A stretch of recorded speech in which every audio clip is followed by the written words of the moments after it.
لاچی خان نے اپنی مکمل اور غیر مشروط وفاداری کا یقین دلایا، پھر ملکہ کے رحم و کرم کا دیر تک شکریہ ادا کرتا رہا۔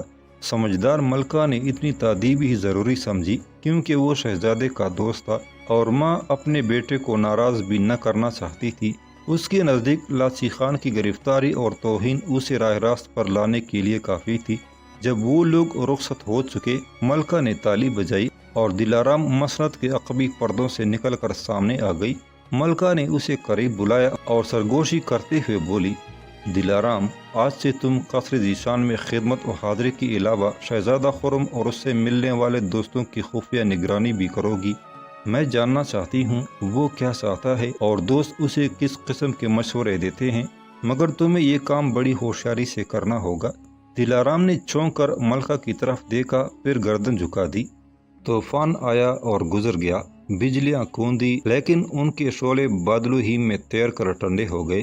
اپنی تدبیر کی ناکامی اور لاچی خان کی گرفتاری پر شمشیر نے سمجھ لیا تھا اب اس کا قصہ ختم ہو گیا، کیونکہ وہ ملکہ جہاں عیان دولت اور قانون کی نظروں میں رسوا ہو چکا ہے۔ جس تقدیر نے اس کے ایک معمولی سے منصوبے کو کامیاب نہیں ہونے دیا، شاید وہ حکمرانی کا خواب بھی شرمندہ تعبیر نہ ہونے دے۔ اپنے کمرے میں آ کر زخمی بھیڑیے کی طرح چکر کاٹتا رہا، لیکن جب اسے معلوم ہوا ملکہ جہاں نے لاچی خان کو بخش دیا اور اس کی زنجیریں کھول دی گئی ہیں، شمشیر کو یوں محسوس ہوا جیسے کسی بھیانک خواب سے جاگ اٹھا ہو۔ تھوڑی دیر کے بعد لاچی خان خود اس کے کمرہ خاص میں موجود تھا۔ دونوں ملکہ کی مہربانی کو اپنے لیے نیک فال سمجھ رہے تھے۔ شمشیر کا خیال تھا ملکہ چونکہ اپنے بیٹے سے بے پناہ محبت کرتی ہے، اس لیے اس نے بیٹے کے مجرم دوست کو بھی بے رحم قانون کی بینٹ نہیں چڑھایا۔ پھر وہ خفگی آمیز لہجے میں بولا، لاچی خان، تم کتنے بے وقوف آدمی ہو، قانون کو سمجھے بغیر ازل و نسب کے فرمان لکھنے بیٹھ گئے۔ تمہیں معلوم ہونا چاہیے ولی عہد کی قانون سے لا علمی بھی ایک جرم ہے۔ سانپ نکل گیا، اب لکیر پیٹنے سے کیا فائدہ؟ لاچی خان افسردہ آواز میں کہنے لگا، ہمارا منصوبہ ناکام رہا جس کا مجھے بے حد افسوس ہے، لیکن ابھی ایک اور خطرہ باقی ہے۔ خطرہ؟ کون سا خطرہ؟ ولی عہد کی انگوٹھی، وہ مہر خاص جس کے بغیر شہزادہ علی کا کوئی فرمان، کوئی حکم سرکاری حیثیت اختیار نہیں کر سکتا۔ پھر لاچی خان نے اسے صرف انگوٹھی کی اہمیت سے آگاہ نہیں کیا بلکہ شبانی بابا کی وہ باتیں بھی دہرا دی کہ اگر ولی عہد نے انگوٹھی کھو دی تو ایک دن اپنی سلطنت بھی کھو دے گا۔ لاچی خان نے بتایا، وہ شاہی انگوٹھی نوروز خاندان کا تاریخی ورثہ اور مبارک سمجھی جاتی ہے۔ یہ روایت بھی مشہور ہے، جو ولی عہد اس تاریخی انگوٹھی کو کھو دے گا وہ ریاست کے تخت و تاج سے بھی ہاتھ دھو بیٹھے گا۔ اس انکشاف نے شمشیر کو ایک نئے ورطہ فکر میں ڈال دیا۔ نہ جانے کیوں ملکہ جہاں کی غیر معمولی محبت اور شفقت دیکھ کر اسے بار بار یہ خیال پریشان کرنے لگتا تھا کہ اس عورت کے ساتھ فریب کھیلنے کا نتیجہ اچھا نہ ہوگا۔ کوئی غیبی آواز تھی جو اسے کہہ رہی تھی، خبردار، اس ماں کو دھوکہ دے کر جو اپنے بیٹے کی محبت میں دیوانی ہے، تم کامیابی حاصل نہ کر سکو گے۔ اس غیبی انتباہ نے کئی مرتبہ شمشیر کی ارادے متزلزل کر دیے تھے۔ اب ولی عہد کی خاندانی انگوٹھی کے متعلق ایک نئی روایت سن کر اس کا دل ڈوبنے لگا۔ کیا قدرت کو منظور نہیں کہ وہ سلطنت پر حکومت کر سکے جس کے وارث کو تلوار کے گھاٹ اتار چکا ہے؟ ایک طرف دل کی آواز تھی، دوسری طرف اس مرد اسرار کی خوفناک دھمکی جس نے اسے شہزادی گلبانو سے دور رہنے اور شادی سے انکار کے لیے صرف 7 دن کی مہلت دی تھی، اور ایک دن گزر چکا تھا۔ اس نے گہری افسردگی اور مایوسی کے عالم میں لاچی خان کی طرف دیکھا اور کہا، معلوم ہوتا ہے قدرت ہمارے خلاف صف آرا ہو چکی ہے۔ گھبرانے کی ضرورت نہیں سردار، ہر زخم کے لیے مرہم اور ہر مرض کی دوا موجود ہے۔ اگر دلارام قابو میں آ جائے تو اسے کوئی پرانا فرمان بآسانی مل سکتا ہے جس پر ولی عہد کی مہر ثبت ہو۔ میں اس کے مطابق نئی مہر بنوا لوں گا، لیکن نقش جلد از جلد حاصل کرنا چاہیے۔ اگر انگوٹھی کی گم شدگی کا پتہ چل گیا تو آپ کے بارے میں لوگوں کی رائے بدلنا شروع ہو جائے گی، ممکن ہے تاج پوشی ہی رک جائے۔